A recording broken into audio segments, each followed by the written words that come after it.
Hello, welcome everyone. Welcome again to my tribe, Joanna's tribe. And today we have another guest, a guest that created something that I believe everyone should get familiar with. So, Mike, the creator of Dysfunction Mapping. Welcome to my channel. Thanks for having me. I'm really excited to have the chat today. I am excited too, especially because when I looked into my data, still there is a significant people from Poland watching my channel, and I believe that we do not know a lot about your idea yet. So this is the learning opportunity for all of us. Yeah, that's really cool. I've got a bit of a special place in my heart for Poland as well, because the first ever conference I spoke at was Agile by Example in Poland. So I should connect with them and see if maybe I can talk a little bit to Poland again. Wow, that's nice. That's nice. Agile by Example, I believe one of the biggest conferences in Poland, if it's not the biggest. So it's happening every year in Warsaw. So we advertised the conference. No, we are not paid for that. Definitely not. No benefits. But let's talk today about dysfunction mapping. So, Michael, I would love to invite you to introduce yourself. So, if you meet someone completely new, a stranger, what would you say about yourself? So I guess the simplest answer is to describe myself as a nerd, because I think that's like the best word for me. I'm a nerd in everything I do. So, I like video games, I like comic books. I'm into science and all that stuff that other people would find boring. But I'm also a nerd when it comes to work. So I'm really fascinated by understanding complex systems, how things come together, especially systems involving people, because they're so unpredictable. And so I really just like to get into the nuts and bolts of what makes this stuff tick. And that's kind of what's led me to what I'm doing now, right? Which is an agile coach, as a scrum master. I'm really just all about trying to understand complex teams and organizations, how value delivery pipelines work, and really taking the theory behind it all and trying to distill it and simplify it for other people to make it easier for them to do what they need to do. Thank you. Thank you very much for that introduction. So, having said that, now let's reveal the secret. What is a dysfunction mapping? So dysfunction mapping is, at its core, it's basically just a structure of putting stickies on a whiteboard to help you gain insights. Mm-hmm. So there's nothing magic about it. I always try to, not oversell it as some silver bullet. What I'm trying to do really is to take all of the stuff that I've learned over kind of nearly 10 years now of being a coach, being a scrum master, in particular, all the mistakes that I made early on, because I think, like a lot of people, I struggled to know how to be effective in the early days. And I've tried to basically just distill that down into a structure that allows people to really find and solve problems. Mm-hmm. So it's really just a mechanism to look for patterns, to think about what's going on in your team or your organization, and then ultimately to come up with what I call a hypothesis for change. So it's some action that I can take that I think is going to affect the system in some way. And in particular, the really important part about it is that it helps you to come up with ways of measuring those experiments and figuring out, what is going to change if I do this thing, or what should change if I'm right about these things, so that I can then obviously both do something that makes a positive impact, but also gives me a way to keep a record of that, so I can actually show the impact that I've had as a coach or as a change agent. Like I say, it's at its core stickies on a whiteboard, but I do also do like workshops and things where we kind of dive into it in detail, and I've got card decks that I use to gamify parts of the process. There's a lot more to it, but anyone can basically get started if they've got post-its and a pen. Mm-hmm. Mm-hmm. So we will post the links to the materials mentioned in the description. So feel free to take a look at it. So you mentioned that it's some kind of framework idea how to look for experiments that we can conduct, right? And you also mentioned that you are a person with Agile Scrum expertise. Mhm. So is it a tool that it is designed for Agile and Scrum teams, or do you see some broader group of users? Mm. So I definitely think it is broader. I think the thing that's been interesting and the thing that I've learned as I've started sharing it with people is that it is, I think, more powerful than I originally realized potentially. So it was originally built actually just for me. It was a tool that I Mm-hmm. used to get better at, getting my thoughts together and figuring out what I was going to do next. And over time, it became more of a collaborative thing. And then obviously, I started teaching it to people. And because I come from an agile background, everything that I had done up until the point I was teaching others was with an agile lens, and it was about Mm-hmm. how do I find problems with our Scrum practice or our agile ways of working, or whatever that is. And then the more people that have used it, the more clear it's become to me that actually the approach can be used in almost anything. And I've had some really interesting messages from people, like someone I know that's a teacher messaged me and was like, "Oh, this is a really useful tool for me finding problems with the way that I'm building curriculum and teaching people." And so it as an approach is very, very general. The workshops that I run primarily are aimed at agile practitioners because that's kind of the context that I can bring. But I am actually also just about to run the first of a new set of workshops called Dysfunction Mapping for Leaders, which is all about forming experiments to influence culture in your organization. So with all the agile stuff pulled away and just talking about good and bad of culture and how to change things.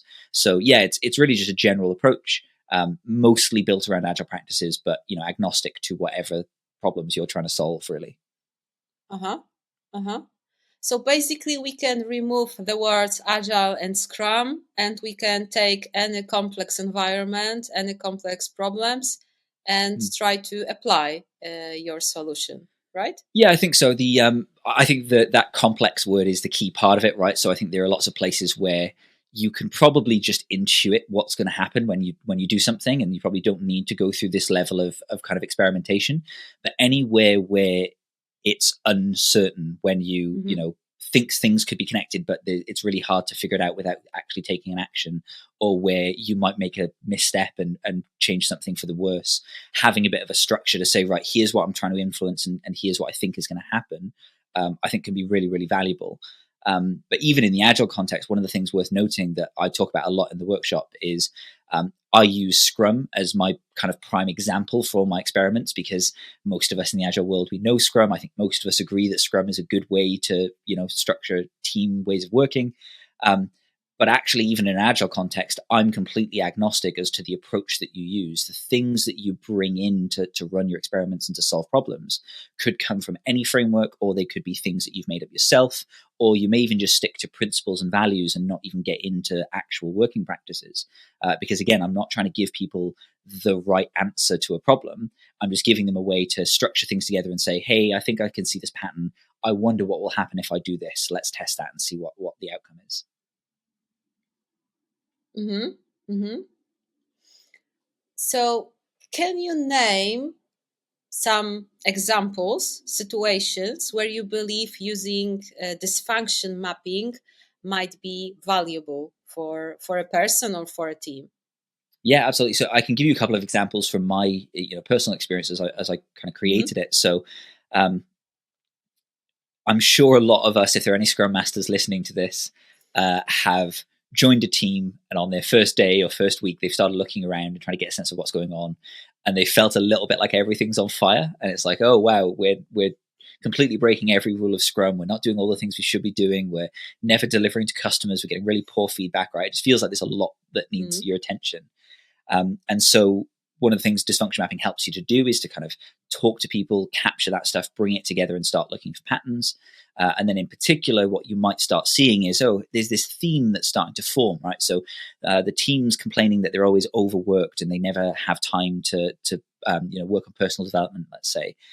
Maybe the product owner is complaining because we're never actually completing a product increment. We're never getting anything out. Mm-hmm. Maybe our customers are complaining because everything is missing deadlines. We're telling them something's going to take 2 weeks and it takes 4 weeks.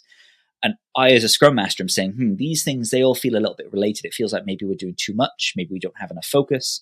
And so I might, as part of this process, identify a potential dysfunction, which would be, oh, hey, this team isn't setting a sprint goal. And the sprint goal is something that potentially could help us with these problems that we're seeing.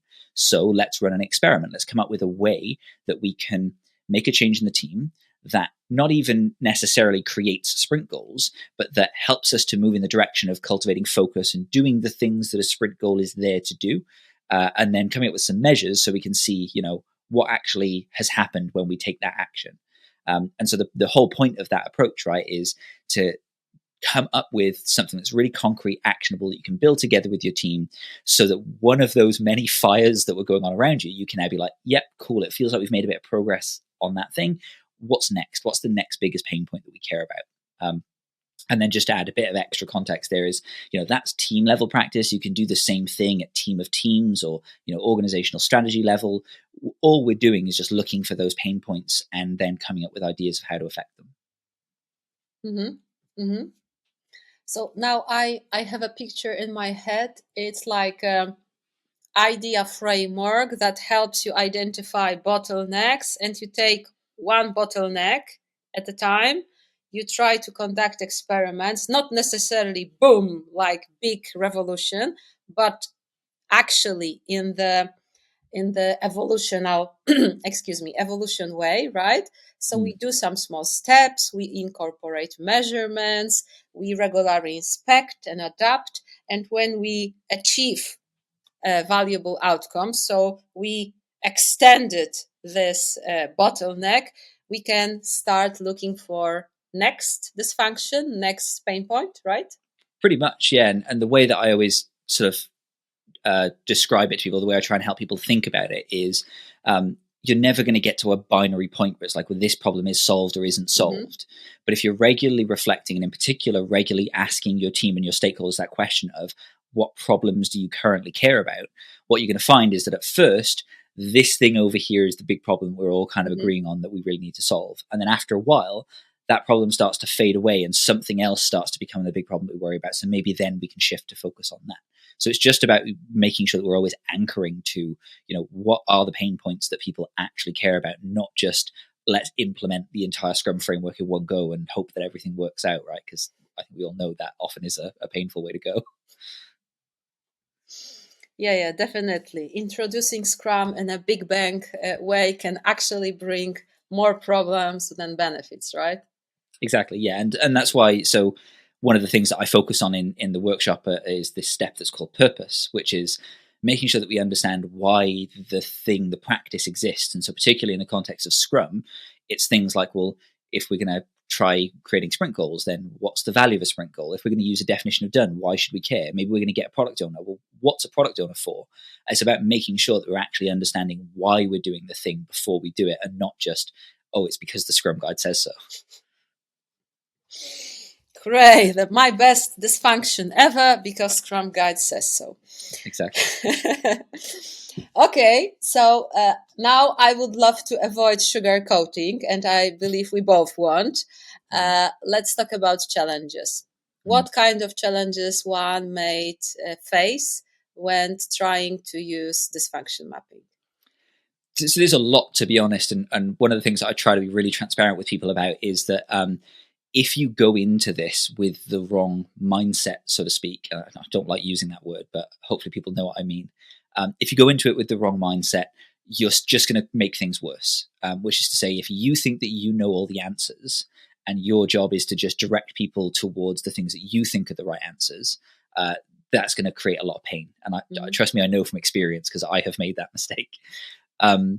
If you don't use this as a system thinking approach, which is to say you just try to focus on one really small area of the system and you don't follow the problems and try to find where they take you, then you're going to end up just going in circles, and every fire that you put out is going to make another one come up. And then the other really, really big one is actually in a lot of organizations, even talking about dysfunction is dangerous. Like, you can't try and get people in a room and say, hey, where are all the places where we suck? Because someone's going to be like, how dare you? We're perfect, right? So you kind of have to figure out in your context, right, this is what we're trying to do. Experiments, think about the whole system, small step change, right? Who are the people that I can collaborate with to make sure that it's not just all my bias? How do we, make sure that we're getting lots of different inputs without scaring people? And how do we regularly reflect and make sure that we assume that even though I've put something on my dysfunction map and it might sound like a really good idea and it might look like a perfect solution, that I'm willing to throw it in the bin if it turns out that I was wrong, which will happen probably quite a lot. So I think getting back to that mindset, which, like I said, I don't really like that word that much, but the point is you have to see this just as a creative aid. This is something that supports your critical thinking. It helps, the term I use is it helps augment your spidey sense, but it is not going to give you answers. And if you think that it's giving you answers, then they're probably the wrong answers. Now I recall some of my conversations from my experience, that sometimes you're bringing great ideas, solutions, inspirations, but you hear, but we are perfect team. We are already the best team in this company. What's the problem, right? So I feel like this way of thinking, those glasses that we put on, our own bias, this matters. This matters a lot. This foundation that we have may affect this whole process to a significant extent, right? Yeah, and it's one of the things that I talk about in some of my conference talks is this concept I call the 6 killers of change, and it's like the things that are often built into our ways of thinking that stop change from being successful. And one of them I talk about is habituation, and I use an image to describe it, which is like a giant dinosaur sat in the corner of an office while everyone's like tapping away on their keyboards. And I like to imagine like walking into that office on your first day of work and being like, "Hey, what's with the giant dinosaur?" And people are like, what do you mean? That's just Gerald. Don't worry. He's always been here. And you'd be like, what do you mean? Like, there's not meant to be a giant dinosaur. Like, that's not normal. And I know that's a stupid example, but that's how it feels sometimes, right? With teams that they're just so used to working in a certain way that they don't realize that some of the stuff that they're doing is quote unquote dysfunctional. And we can talk about that word potentially in a sec. But the reason I talk about it in this way is because I have joined teams where I'm a new Scrum Master. I've been there for a few sprints. I've gone to their retros, and I noticed that all they're doing in their retros is talking about all the stuff that, we delivered some stuff and we collaborated really, really well. And after a while, I'm like, hey, so I'm wondering if anyone wants to talk about the things that we're not doing very well. And everyone's like, what do you mean? It seems like we're doing everything really, really well. I'm like, well, for example, we haven't released a product increment in the 2 months that I've been here. So, that feels like something worth talking about. And they're like, oh yeah, that's a good point, right? And again, one of the reasons that I deliberately use the word dysfunction, I don't shy away from it, and I know some people don't like that word, is I'm trying to use that as a way to beat habituation, about saying actually there is stuff that we should be able to say that's not a great thing for us to be doing. Now, we're not trying to place blame. We're not going to try and say that it's anyone's fault, but we should be open and honest about, hey, if we're a Scrum team and we're not delivering product increments, that's a dysfunction, and we should be open and try to do something about that. Okay, so let's talk about this word, dysfunction. What is your definition of dysfunction? So it's a good thing you've asked, actually, because I always forget to do this because I think I use the word in a different way to most people in our industry. And so in the workshop, I have like a whole frame where we like sit and talk about that word. I use it to literally just mean any system that isn't functioning in the way that we expect or intend for it to function. And so I always use like the medical analogy, right? Of if you go to the doctor with a fever, right? You're running a high temperature. That's not the problem that the doctor's looking for. They're not going to just try and treat the fever. They know there's some underlying problem. Your immune system's reacting in a way that it shouldn't. There's some problem underneath that's causing that observable symptom. And it's important that, we shouldn't ignore the symptom. The symptom helps us to figure out, if I give you some antibiotics and the fever goes away, cool, I've probably correctly identified the underlying dysfunction. But the point is, there is some underlying deviation, some thing that's happening that we would otherwise hope didn't happen. So in the Agile context, right, I always use the example of like, well, if we're a Scrum team and we are breaking a rule of Scrum, that could be considered as a dysfunction. But importantly, it's only a dysfunction if it causes some of those negative symptoms. Because if there's no negative outcome, who cares, right? But if there's some problems over here and we're breaking a rule of Scrum and these things are related, cool, now we've got a dysfunction. Now we've got some deviation from normal working that's causing a problem. And that's a thing that we want to go after. Oh, okay, right. Thank you. Thank you for the explanation. I believe it's important, and I can relate to that a lot. I can even give you my own example because I'm a researcher in my heart, and I love the word experimentation. Trust me, in Poland, I even heard from people that when I say experiment, let's experiment, they have uh, fluffy white rabbits in cages in front of their eyes, and they believe that I perceive them as those rabbits, which is of course something totally opposite. And in my view, experimentation is simply the way of learning, effective learning, right? So we don't want to over invest, or maybe we want to learn where to invest to bring valuable outcomes. But yes, this vocabulary matters, and I'm a big fan of making it crystal clear. Hey, this function in my context is blah blah blah. Yeah. And to be fair, I would also say that the word experimentation, it's one I use a lot in dysfunction mapping. And I've had the same experience. I think some people, they have this general sense of what it means, but I'm using it in what I think is quite a scientific context, right? Which is to say, it's not an experiment if there's not a hypothesis to test. And for there to be a hypothesis to test, you need to be able to know, you need to be able to measure something to know what's changed. And really, really importantly, and this is part of what I build into the tool that I think is missing from the way a lot of Agile practitioners work, is it has to be falsifiable. There has to be a failure state, right? If the only possible outcome is that you look good, it's a shit experiment. Sorry, I'm not sure I should say that. It's a bad experiment. And so that's kind of what I'm trying to get people to, is that way of thinking of, like you say, we're trying to learn something. And sometimes the thing that we're going to learn is that we were wrong about something, that we misunderstood something. That's good. That's useful learning. And then we can use that for the next stage experiment, right? The next thing, now that we've got that more information. Yeah, exactly. And you see, now we are tackling the topic that is close to my heart. So evidence-based management, experimentations. And I always tend to say that in experiments, we expect 3 outcomes. If we are unable to see that, Houston, it's not an experiment. I wouldn't even call it, it's bad. It's not an experiment. Don't confuse me and yourself and everyone that you're experimenting, right? We either validated our hypothesis, we rejected it, or it's the result is inconclusive, because this is what can happen too, right? Yeah. If the frame of this learning is not designed in that way, if you don't have evidence, data, and you cannot look at results, outcomes, and find your answers, sorry, this is not experimentation. Sorry, my friend. Yeah. And part of the problem in our industry, I think, as well, and when I say our industry, I mean like the Agile world, the product delivery world, is that a lot of people have been really burned by data and metrics being used in a dangerous way or being used against them, right? So now they have a bit of a fear of these things. And I don't, I understand that. I've had enough of those situations myself.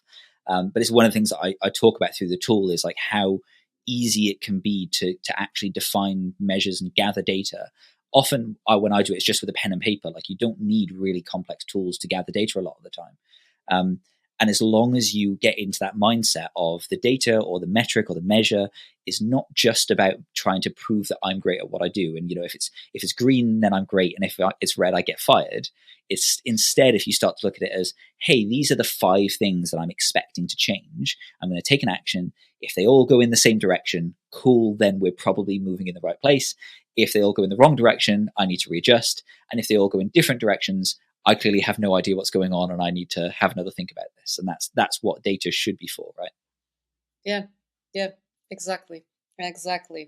So once again, using evidence is important, right? We don't want to hallucinate. We don't want to look into crystal ball, right? We need evidence in this decision-making process, right? This is what we do, what we should do. Okay, let's put it that way.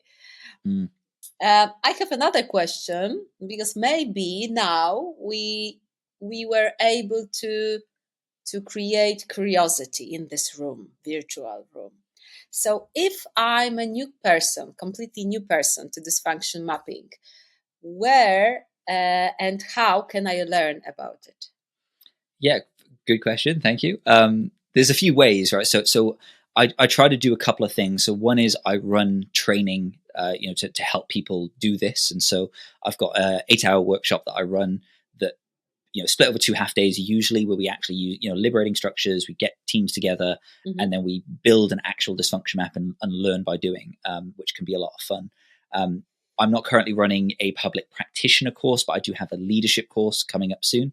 But also I've got a few other people that I've partnered with that kind of run the public courses. And so that's Marcelo Lopez, Rick Waters, and Jamie Kriegel. You can find them on LinkedIn as well.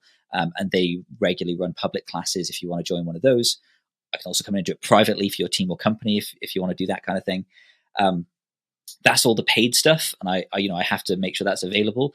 But I try to make it a big part of my work ethic, let's say, to try to make sure that it's available to people that don't have that money to spend. And so if you basically Google dysfunction mapping, go to my website or my YouTube, I've got some videos that you can watch. There are articles that you can read on Medium. And in particular, if you go to Miroverse, which is Miro's repository of Miro templates, community templates, there are a couple of dysfunction mapping templates, including a complete workshop template with activities that you can do for each step of dysfunction mapping, and the digital cards that I use for all the gamed activities. So I think it's about 200 and something digital cards that are used for these different steps. So you can basically do the whole thing just by trying, by learning. The thing I would warn you against is it's one of those approaches that's deceptively simple. So if it seems really, really easy at first, it probably means you need to dig a little deeper. And so I would always recommend looking into like going to a course or that kind of thing. But ultimately, if you're the sort of person that learns by doing, just do it, right? Read some stuff, watch some videos, just give it a try. Mm-hmm. Mm-hmm. Thank you. Thank you very much. So once again, I will try to gather valuable links in the description. So feel free to take a look. Okay, so I believe with that, it's a good moment for the words of wisdom. So if you could give one piece of advice to some Agile, Scrum practitioners, or any people that are facing complex problems in their work, what would it be? That's a big question, right? I could probably spend a whole hour on that one. There's two things for me that are really, really important and that I find myself saying a lot. So number one is remember that we are here to deliver value. Scrum and safe or less, or frameworks and all that stuff, they're a means to an end. They're about helping us get better at delivering value to customers. And if we start seeing our job as to just crank the handle and do our own individual piece of the puzzle, we are going to create a lot of problems down the road. And that obviously is something that we as individuals can deal with, but also it's something that organizational structure, management can become an impediment for. And so I would say that's just a conversation you have to constantly be having, right? Are we delivering value? Are we getting feedback on that? Are we adjusting based on what we learn? Just do that more often, and things generally will get better. I think the second part, and the bit that I think, if we're getting into like specific things, now that I've been doing dysfunction mapping for several years, and I've been a coach for even longer, if there is one thing that just constantly comes up, every dysfunction map, every conversation, every organization, I don't think I've seen an exception to this anywhere. It's limit work in progress, do less.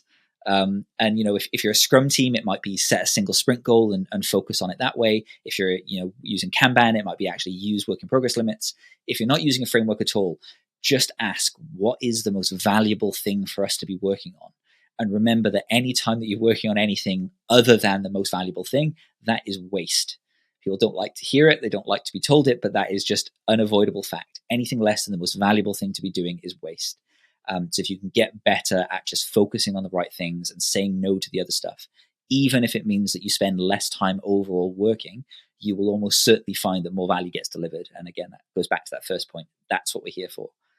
So yeah, those are my big wins. But just keep learning, keep adjusting, right? Thank you very much. So, with those powerful statements, I would love to share with you our hashtag for today's recording. So, I'm sorry, Mike, I would not ask you because I have a strong candidate. So, hashtag dysfunction mapping. If you would love to comment, please use our hashtag. If you would love to share our conversation, uh, please remember dysfunction mapping. We would love to be recognized using our hashtag. So thank you very much. It was a pleasure. Thank you. I love that conversation. I feel like we have a lot of things in common. You know. It's like I said before. Anytime I talk to a Scrum Master or an Agile coach or anyone in this world about what I've done with dysfunction mapping, almost always I get, oh, that sounds exactly like what I experienced, which is why I'm doing it, right? I'm trying to take all the stuff I've learned because I know everyone else has gone through the same stuff and make it simple for people. So yeah, I think we can all relate to a lot of this stuff. Thank you. Thank you once again. Thank you everyone for watching, and I hope to see you next time. Thanks, Bye. Bye bye.